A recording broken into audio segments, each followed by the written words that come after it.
What's up guys, Matt back again with another unboxing video, and today we are doing the SCultures Zokei Tenkaichi Budokai number 5 Raditz. But before we get into the figure, like always, make sure you're subscribed to the channel and ring that bell so you get notified whenever I upload. I upload every week.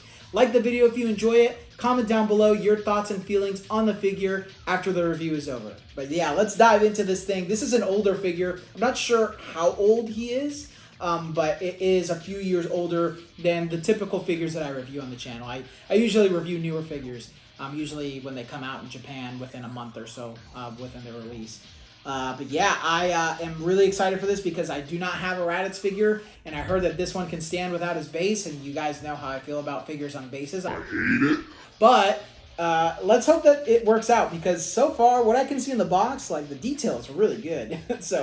But we've been jaded on that, you know. But we've been burned in the past where it looks good on the box and then, you know, you open it up, it's like, what the heck happened? That happened with specifically, I think, recently with the Solid Edge Works Super Saiyan Goku. It was like, what? If you want to check that out, the review's in the card above. But this is not my first SCultures figure. I've had some in the past. But, you know, they were either on a base and I didn't like it, and some of them were just kind of ugly. But I think that's when Dragon Ball figures were sort of in their infancy, more or less, maybe. So I think they were still kind of trying to figure it out. But who knows? But like always, we'll take a look at the box, do some background and comparisons on the figure, and then give our final thoughts and a rating at the end out of 7 Dragon Balls. Let's go. Let's take a quick look to the past with this Raditz figure. Raditz is more popular than folks think.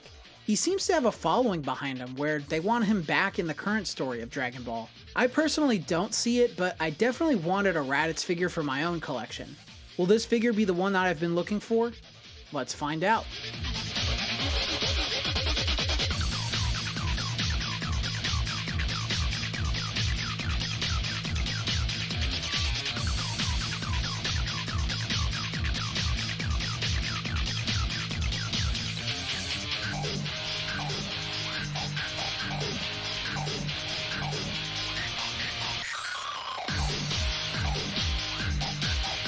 Bruh. Bruh.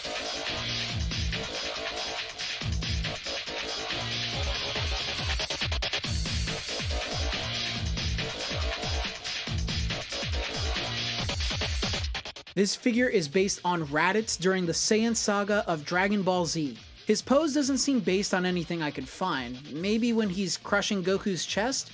Or when he's about to launch his Ki Blast at Goku and Piccolo? I'm not sure. If you know, let me know down in the comment section below. The SCultures figures are an older line of figures from the Banpresto World Coliseum before they rebranded their series. They include many different characters, but this set with Raditz specifically included him and Nappa.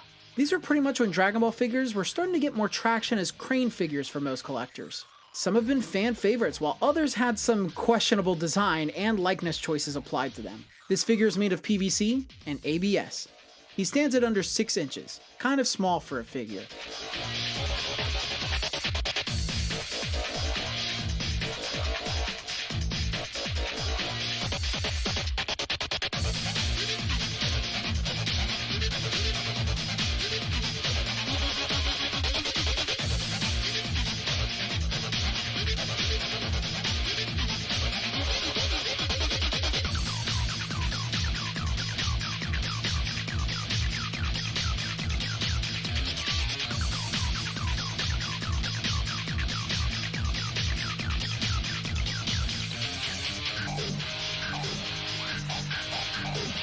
This figure comes in 3 pieces: his upper body, lower body, and base.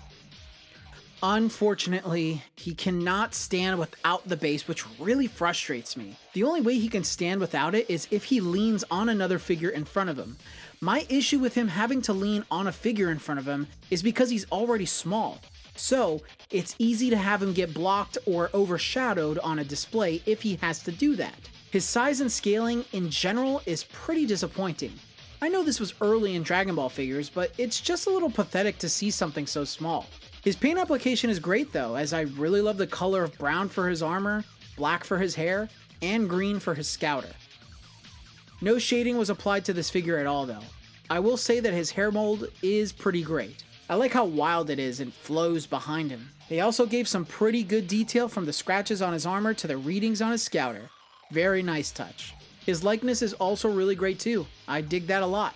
Overall, this figure has the potential to be great, but in today's current market, it's not worth the price unless you're a completionist for your collection. He's too small and can't stand on his own.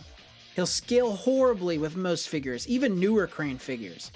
I like the details and the likeness, but that just isn't enough. I'm giving this one 3 out of 7 Dragon Balls. Let me know your thoughts in the comments below. Leave a like and subscribe for more content like this, and check my description for where I bought this figure. I also have a Patreon that with just $1 a month, you can support my channel and its weekly content. If you like more figure comparisons, please add my Instagram in the description and send me a message. Till next time, later.